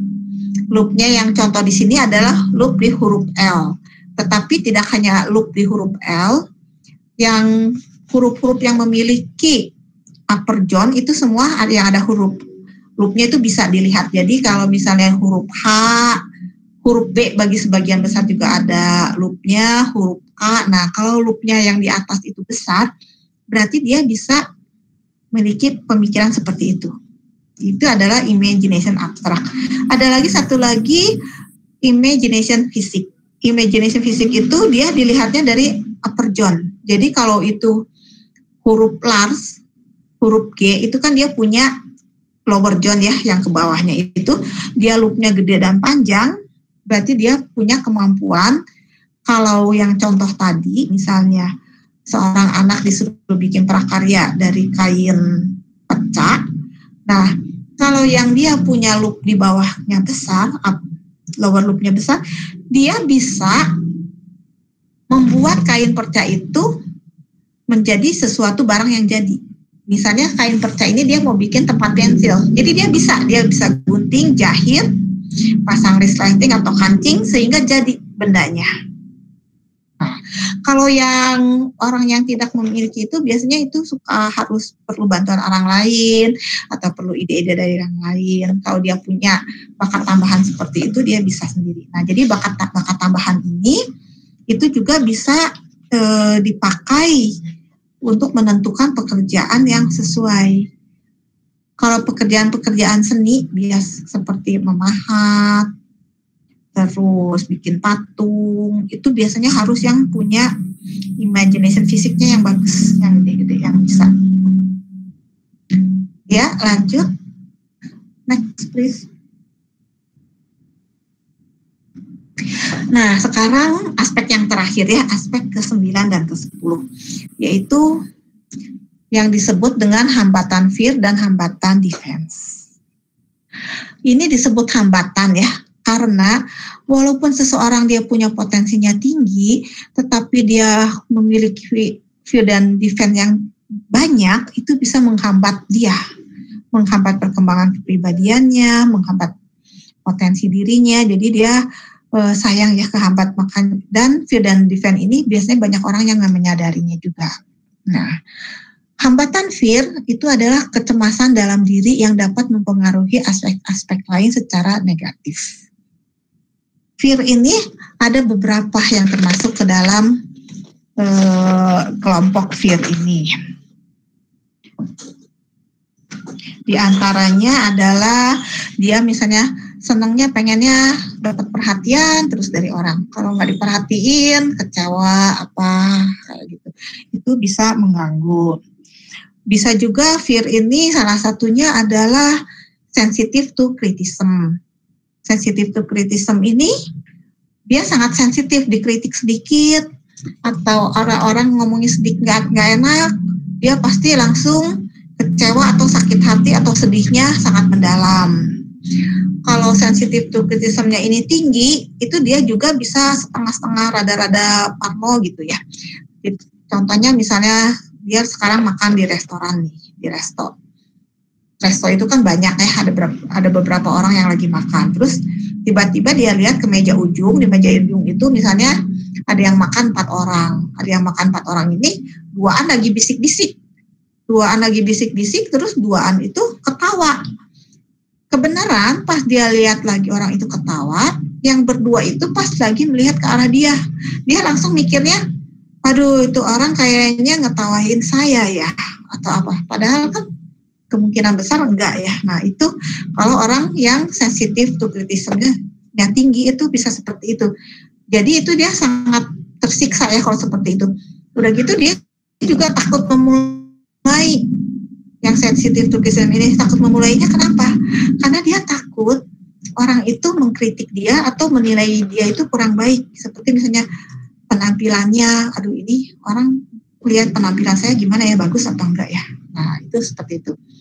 Tetapi sensitif to criticism yang sedikit kadarnya itu bagus. Karena dia itu mencerminkan kalau si penulis itu memiliki rasa empati gitu. Jadi dia bisa merasakan kesulitan atau kesenangan orang lain dan dia bisa berempati kalau misalnya ada orang lain yang mengalami kesulitan, dia bisa merasakannya dan dia bisa membantu. Itu adalah kalau yang kadarnya kecil. Ini dilihat dari loop di huruf D ya, sensitive to criticism ini. Tetapi sensitive to criticism ini dia punya kelebihan tersendiri. Kelebihannya apa? Karena dia tahu, karena dia merasakan dikritik orang itu tidak enak, makanya kalau dia mau mengkritik orang atau menyampaikan kekurangan orang lain, itu dia biasanya bisa memilih kata-kata atau dia bisa menyampaikannya itu dengan lebih halus, lebih enak gitu. Jadi sehingga orang lain yang menerimanya tidak terlalu sakit hati. Itu kelebihannya. Jadi walaupun itu kekurangan, ternyata ada kelebihannya juga ya, asal kadarnya aja ya. Kalau kadarnya kecil justru malah bagus empati, tapi kalau kadarnya besar ya itu sudah kurang baik. Lalu yang selanjutnya adalah hambatan defense. Nah, kedua aspek ini, hambatan fear and defense ini, dua aspek ini membahas indikasi-indikasi yang dapat menghambat si penulis, menghambat potensi yang dimiliki si penulis. Tanda yang perlu diantisipasi seperti suka menghayal, menentang otoriti atau atasan, sembrono, menunda-nunda, keras kepala, dan sebagainya. Defense itu artinya adalah mekanisme pertahanan diri. Ya. Dalam hal ini adalah mekanisme pertahanan mental yang dibicarakan ya. Kenapa seseorang itu memerlukan defense atau memerlukan mekanisme pertahanan diri? Nah, tadi waktu awal itu saya bilang antara id dan superego itu penengahnya adalah si ego. Ya, egonya berarti harus kuat kan? Dia harus bisa menengahi antara id dan superego sehingga id bisa terpenuhi keinginannya, superego bisa terpenuhi keinginannya. Itu adalah mental yang sehat, egonya kuat. Nah, dalam hal si ego kurang kuat, berarti salah satu id yang menang atau superego yang menang. Nah, kalau egonya kalah, itu berarti dia akan timbul masalah atau konflik dalam diri ya. Nah, bagaimana caranya supaya si ego ini tidak terluka dalam keadaan seperti ini? Nah, maka supaya si ego ini tidak terluka, orang itu mengembangkan yang namanya defense mechanism atau mekanisme pertahanan diri. Nah, salah satu contohnya saya mau cerita ya, ini termasuk ke dalam defense juga ya. Seseorang yang memiliki arogansi yang sangat tinggi atau kesombongan yang sangat tinggi. Nah, atau kalau dalam dunia psikologi itu disebut superiority complex. Nah, superiority complex ini termasuk ke dalam mekanisme pertahanan diri atau defense mechanism. Karena kenapa? Si superiority complex ini dia bisa berkembang dari rasa inferioritas yang tinggi. Jadi pada waktu kecil misalnya dia sering mendapatkan perbandingan-perbandingan, baik bisa dari orang tuanya, atau dari gurunya, atau dari orang lain di lingkungannya. Misalnya dia sekarang anaknya memiliki kepandaian yang biasa, kakaknya sangat pandai misalnya. Terus gurunya atau orang tuanya suka ngomong, itu kakak kamu pandai sekali misalnya. Terus membandingkan, kalau kamu kan kurang pandai, jadi misalnya kamu ya udahlah kamu kerjain ini aja. Nah, lama-lama si anak itu kan merasa rendah diri, sehingga berkembanglah yang namanya inferiority complex, suatu kompleks, suatu perasaan rendah diri. Nah, perasaan kompleks, inferiority complex ini, rendah diri ini tentu tidak menyenangkan kan? Berarti si ego sudah kalah sama superego. Superego kan tadi pengennya yang sempurna. Superego menang, si ego kegencet nih sama si superego ya, dia kalah. Nah, bagaimana caranya supaya si ego atau si diri anak ini tetap eksis, tetap nyaman dengan dirinya? Caranya berarti dia kan harus punya mekanisme pertahanan diri, kan harus mempertahankan dirinya supaya tetap eksis, tetap nyaman dengan dirinya. Caranya dia mengembangkan arogansi atau kesombongan yang tinggi sebetulnya. Sehingga dia bisa mengaktualisasikan dirinya kepada lingkungannya, kepada orang luar, bahwa inilah saya mampu, padahal sebetulnya dia tidak mampu. Nah, kalau dilihat secara lebih mendalam, tetap akan terlihat kalau dia itu rasa inferiornya tinggi, sedangkan rasa superioritasnya itu hanya untuk menutupin. Nah, itu adalah salah satu mekanisme defense. Nah, dengan mengembangkan arogansi atau kesombongan yang tinggi ini, tentu orang-orang di sekitarnya tidak senang ya dengan orang-orang seperti itu kan. Ada yang menertawakan, mencibir atau menghina. Nah, hal-hal seperti itu akan membuat rasa inferiornya dia itu makin besar. Dia makin terluka sehingga dia akhirnya kembangkan superioritas atau kesombongan yang makin tinggi lagi, akhirnya jadi lingkaran setan di situ. Makanya harus diterapi hal-hal yang seperti ini, kesian kalau yang fear and defense-nya tinggi. Nah, dalam analisis tulisan tangan, fear and defense ini dari beberapa hal yang tadi contoh saya kasih contohkan itu, kita skor ya. Kalau skornya rendah, itu dia baik. Dia wajar, normal, dia nggak punya masalah dengan mental, nggak punya konflik dengan dirinya. Kalau skornya tinggi, berarti dia biasanya banyak trauma psikis di masa lalu. Itu bisa sangat menghambat dia. Itu harus diberesin, diterapi, dibenerin, kasihan soalnya. Kalau fear and defense-nya skornya sedang, berarti juga tetap itu harus diterapi karena itu juga bisa menghambat potensi dirinya.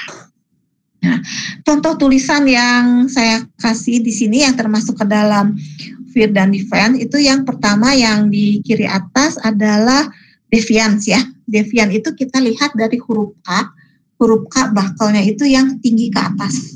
Nah, orang-orang yang menulis huruf K seperti ini, dia biasanya senang menentang atasannya, senang menentang otoritas. Kalau dia sebagai bawahan. Kalau dia sebagai atasan, hubungan dia ke bawahan juga kurang enak, kurang baik. Bawahannya bisa merasa tertekan dengan orang-orang seperti ini. Gitu. Terus ada juga orang yang menulis, tiba-tiba di tengah huruf menulisnya huruf besar. Misalnya contohnya menulis kata hari, H-A-R-I, terus tiba-tiba R-nya huruf besar. Padahal harusnya kan huruf kecil semua ya. Tiba-tiba huruf besar. Itu dia bisa berarti juga salah satunya devian ini. Tapi harus dilihat dengan thread lainnya, dengan tulisan lainnya, apakah ada yang sinergi atau ada yang antagonis. Bisa juga karena orang ini ingin minta perhatian, juga bisa. Tetapi yang paling signifikan adalah di huruf K. Nah, untuk devian ini. Terus untuk prokrastinasi, menunda-nunda. Dia ada orang-orang yang punya kebiasaan menunda-nunda. Sekarang kerjaan ini, masih ada waktu, besok aja deh. Misalnya terus mau ngerjain ini, itu kan nanti targetnya baru nanti malam. Sekarang masih pagi, ntar aja lah agak sorean saya kerjain. Padahal pada waktu itu dia nggak ada kerjaan. Nah, itu namanya prokrastinasi atau menunda-nunda. Kita bisa lihatnya di T-bar. Bar di huruf T-nya, itu dia nggak berada di tengah-tengah, harusnya T-bar itu kan berada di tengah batang T ya. Dia adanya di kiri. Berarti dia tandanya orang yang suka menunda-nunda. Itu ya contohnya ya. Next slide please. Nah, sebagai kesimpulan adalah tulisan tangan itu salah satu dari perilaku manusia yang sangat kompleks ya, merupakan manifestasi dari pikiran bawah sadar, memiliki banyak bakat alamiah dan kemampuan potensi yang bisa digali.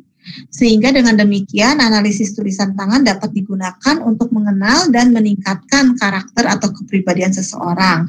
Sehingga bisa mengoptimalkan kemampuan yang terdapat di dalam diri seseorang. Menjadikan hidupnya lebih nyaman, lebih bahagia, dia bisa lebih harmonis dengan keluarga dan juga dengan lingkungannya di mana dia berada. Nah, sampai di sini bahasan saya hari ini untuk memperkenalkan tentang analisis tulisan tangan bisa mengungkapkan potensi diri. Terima kasih, saya kembalikan dulu kepada Pak Jaro ya, silahkan.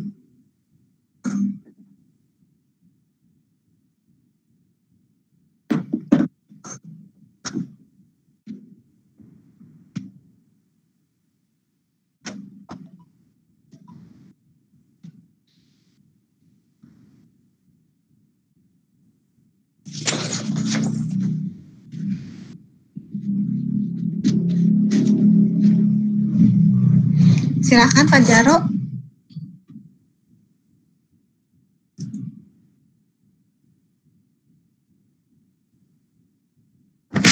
Pak Jaronya keluar dok. Oh, jadi siapa ya?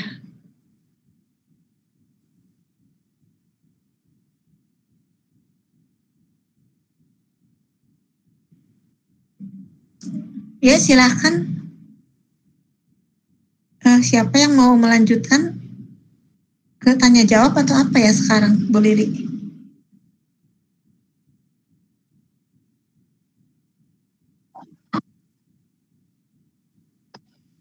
Kenapa?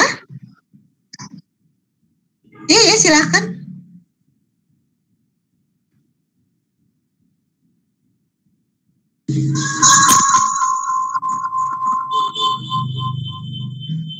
Iya, baik. Terima kasih dari Ibu Kindela. Halo? Ya. Ya, halo. Ya, terima kasih banyak dari Ibu Kindela penjelasannya mengenai mengungkap kepribadian melalui analisa tulisan tangan. Ya, sangat menarik sekali materi kita pada malam hari ini. Yang mana kita yang selama ini hanya melihat itu secara seni, apakah itu tulisannya bagus atau jelek. Kalau tulisannya bagus rapi, ya berarti orangnya rapi gitu. Ternyata di balik itu ada banyak yang bisa kita lihat lagi ya Bu ya. Ya betul Pak. Udah gitu bukan hanya bagusnya. Jadi misalnya kita lihat tulisan tangan seseorang bagus gitu ya, mudah dibaca, jelas. Tetapi di situ tiba-tiba banyak tanda-tanda fear and defense, mungkin aja gitu. Jadi kita nggak bisa melihat itu tulisannya bagus, mudah dibaca. Kadang-kadang ada yang tulisannya biasa aja, tapi ternyata potensi kepribadiannya sangat tinggi. Bisa. Jadi kita lihat bentuknya. Kalau boleh tahu, yang tulisannya itu jelek mengaruh dengan kepribadian seseorang nggak Bu? Maaf, mempengaruhi apa? Mempengaruhi dengan kepribadian seseorang nggak, baik atau jelek, kalau tulisannya itu jelek? Tulisan jeleknya itu sampai tidak bisa dibaca atau enggak? Sampai tulisannya itu bisa dibilang kayak pribadi saya sih. Saya sering dibilang tulisan kamu seperti cakar ayam Jaro, katanya gitu. Itu kita bisa lihat macam-macam sih Pak. Kalau misalnya tulisan tangan itu bagus atau jelek ya. Memang sih secara keseluruhan tulisan yang rapi itu mencerminkan kepribadian dia seperti apa. Terus tulisannya dia kalau menulis lurus tanpa garis, naik apa turun gitu. Kalau naik itu biasanya dia optimis, kalau turun itu pesimis, itu kita lihat. Terus marginnya juga dilihat, margin kiri, margin kanan, besar mana, miring apa enggak. Udah gitu yang tulisan itu apakah baris atas dan baris bawahnya itu tabrakan. Tabrakan enggaknya itu juga kita harus ada caranya melihatnya. Soalnya ada tulisan tangan yang terlihat baris atas dan baris bawah itu enggak tabrakan sepertinya. Enggak ada yang bertabrakan, tapi begitu kita analisis, oh ini tabrakan. Gitu. Itu ada caranya sendiri. Itu interpretasinya berbeda. Gitu. Terus dari situ juga kita bisa lihat cara memanage dia dalam pekerjaan, misalnya memanage pikiran juga, memanage kerjaan semua itu gimana caranya itu ada. Dia bisa memanage-nya apa enggak gitu. Kelihatan. Bahkan jealous, iri hati, cemburu ya, jealous cemburu ya. Cemburu itu juga kelihatan ada trennya di tulisan tangan. Iya. Memang istilahnya kalau kita orang awam bingung sih bagaimana caranya, berarti Ibu lah yang lebih parah, istilahnya kita lebih banyak konsultasi lagi kepada Ibu Kindela. Baik, harus dianalisis karena kan thread-nya banyak sekali itu. Sudah gitu udah thread-nya banyak, itu juga kita lihat soalnya thread antara thread satu dan yang lainnya itu dia berhubungan. Apakah dia mempengaruhinya secara menguatkan atau mempengaruhinya menekan, jadi bukan. Jadi seperti misalnya tadi contohnya ya, menulis huruf hari, harusnya kan hurufnya kecil semua. Nah, tiba-tiba dia ada huruf R-nya besar tuh, jadi H kecil, R besar, I kecil. Nah, itu kan tadi salah satu contohnya dia berarti orangnya yang suka menentang otoritas kan, tapi kan belum tentu. Bisa juga dia senang diperhatikan. Jadi ada trait lainnya lagi.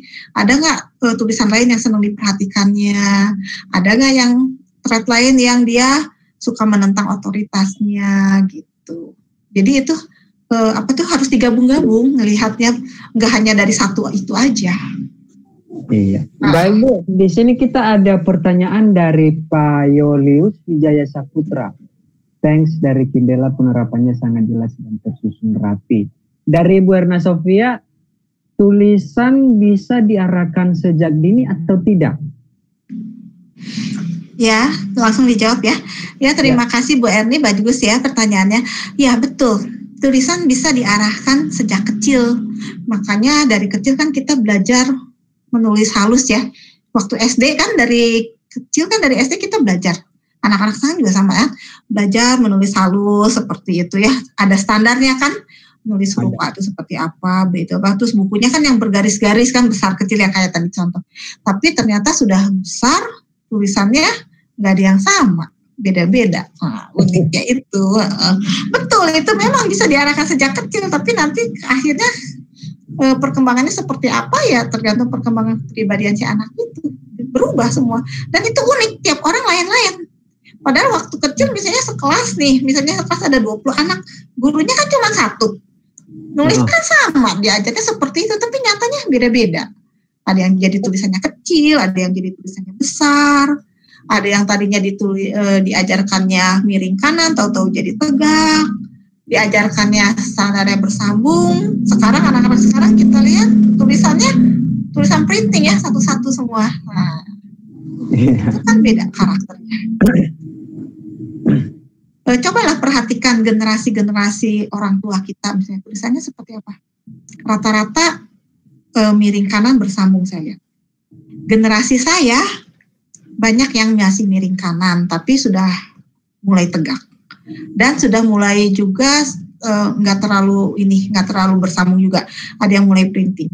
Generasi anak sekarang, saya juga ngajar di SMP SMA ya, yang tulisannya miring kiri banyak. Waktu zaman saya sekolah itu, yang tulisannya miring kiri itu saya ingat cuma satu teman, dan dia sering teman-teman yang lain. Tulisan kamu kok antik sih, beda sendiri. Gitu. Dia tulisannya miring kiri, kita semua miring kanan. Tapi kalau lihat anak-anak sekarang yang miring kiri tidak aneh. Saya meriksa ngoreksi tulisan anak-anak, murid-murid, wah, anak zaman sekarang banyak yang miring kiri. Makanya itu kepribadian tiap generasi beda-beda, kelihatan dari situ. Ya. Memang ada kebanyakan kawan-kawan saya sih Bu, istilahnya kalau penulis itu sampai-sampai bukunya itu harus miring vertikal katanya, biar tulisannya itu lurus katanya. Jadi tapi tetap miring nggak? Tetap miring nggak? Apa lurus? Lurus kalau dia miringin buku. Kalau bukunya itu secara horizontal, tulisannya miring. Memang itu kemiringan, tapi itu biasanya tergantung kebiasaan juga ya. Memang dulu sih, soalnya waktu diajarkan nggak terlalu harus lurus ya. Kalau buku miring sedikit boleh lah. Biasanya miring dikit, saya juga nulis kertasnya juga miring dikit, nggak terlalu lurus. Tapi hasil-hasilnya tetap mau miring, mau lurus, tetap kemiringannya ada. Tetap kemiringannya ada, iya. Baik, pertanyaan selanjutnya dari Bapak Yoleus Wijaya Saputra. Kalau fear and envy-nya banyak, ciri-cirinya apa dong secara singkat dan praktisnya? Kalau fear and envy-nya banyak ya, itu sebetulnya fear itu kalau di tulisan tangan itu ada beberapa biji, di event itu ada beberapa biji gitu. Jadi kita harus lihat satu persatu sih. Kayak tadi yang saya contohin itu superiority complex ya, atau kesombongan ya. Itu vanity ya kalau di dalam bahasa Inggrisnya. Itu fear, nanti itu ada skornya berapa. Jadi kalau misalnya itu tinggi ya dia kelihatan arogansi tinggi gitu. Lalu yang lain-lain, kalau misalnya tadi contoh saya dari fear itu contohnya sensitive to criticism. Kalau itu ya kayak tadi lah, parnoan, dia misalnya dikritik sedikit sakit hati. Terus kalau yang kayak tadi di resto makan, ada orang yang pas ngeliat dia lagi ngobrol, dia pikir oh itu lagi ngomong saya, ya kayak gitu. Jadi kalau untuk pastinya ya harus dianalisa dulu tulisan tangannya semua. Itu kan saya cuma tadi ngasih contoh satu-satu aja. Seperti itu. Dan yang itu harus diketahui karena itu bisa menghambat ya, kayak tadi ya, kalau orang arogansi kan orang nggak seneng kan, orang kan nggak suka sama orang seperti itu kan. Nah itu kan dia harus tahu, orang ini harus menyadarinya dan harus mau berubah. Nah untuk tahu dan berubahnya dari mana ya, harus ada orang lain yang ngasih tahu, ada cara terapinya gitu. Untuk terapinya ya bisa ke psikolog, ke psikiater, ke hipnoterapis, ke psikoterapi seperti itu. Ya. Baik, pertanyaan selanjutnya dari Ibu Subiantik.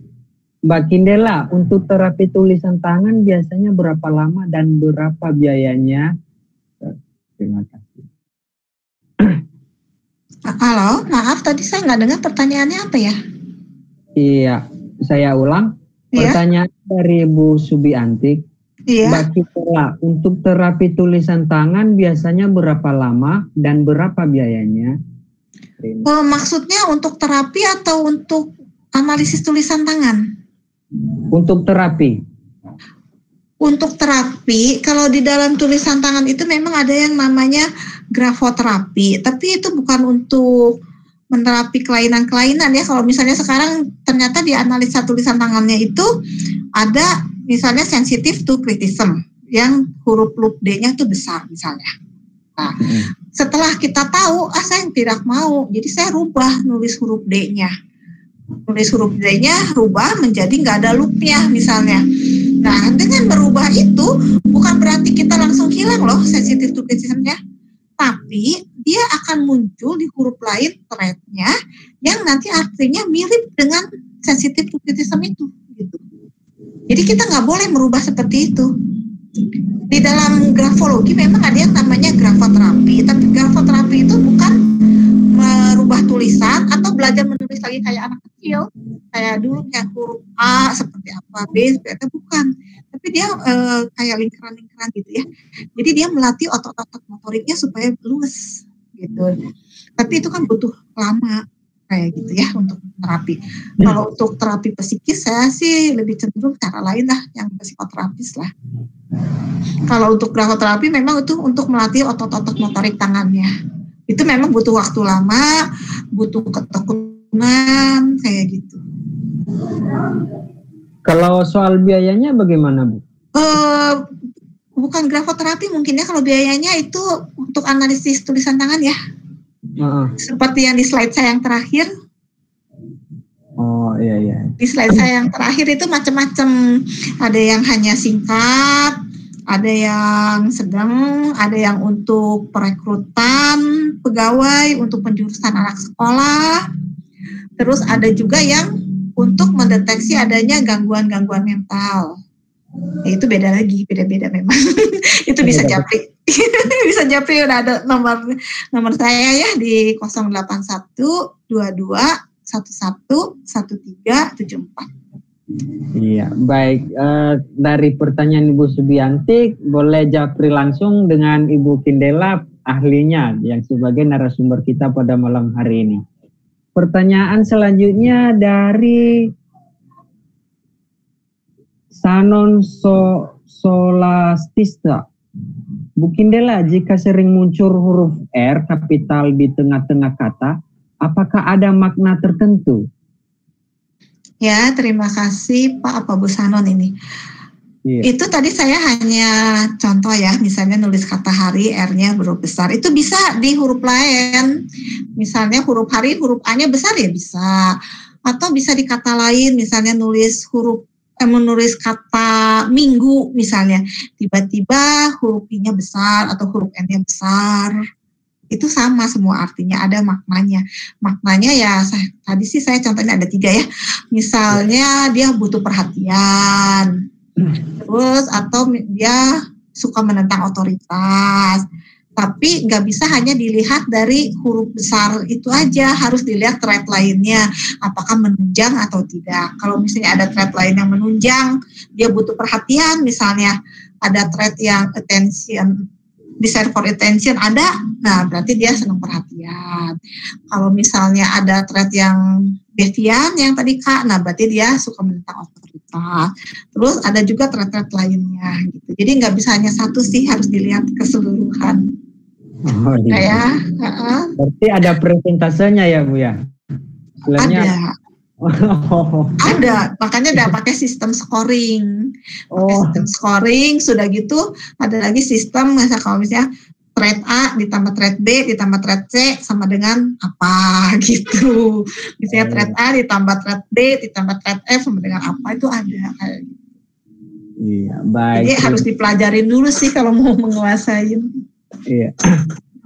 Baik, pertanyaan selanjutnya dari Tami Deari. Berarti bisa dilihat juga ya dong, kalau tulisannya, dari tulisannya ini bakat selingkuh atau enggak ya dong? Iya, terima kasih pertanyaannya Bu Tami. Wah, ini pertanyaannya sangat spesifik sekali ya, bakat selingkuh atau enggak.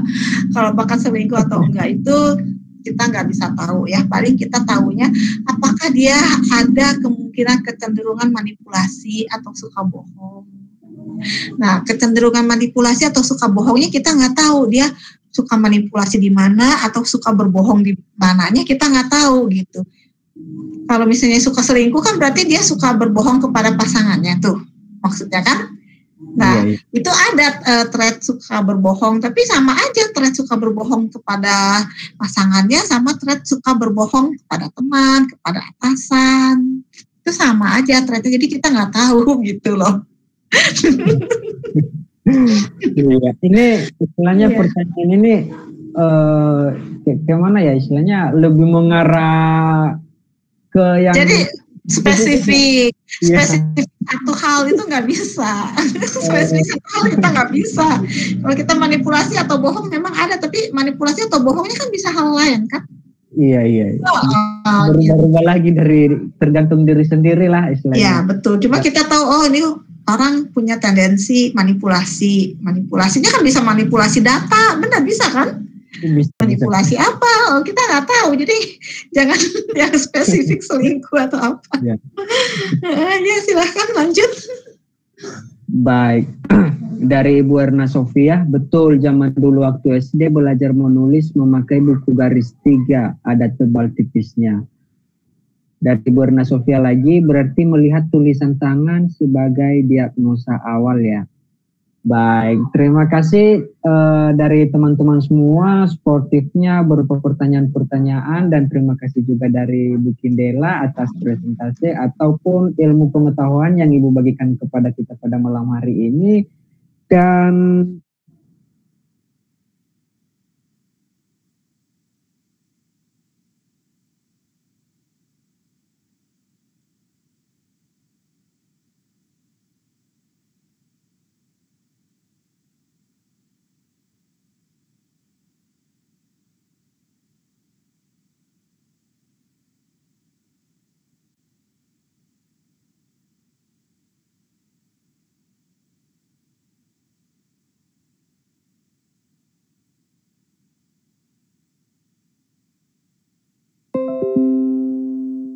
potensi-potensi diri kita yang terpendam, yang mungkin kita sendiri tidak menyadarinya, baik itu yang baik maupun yang buruk.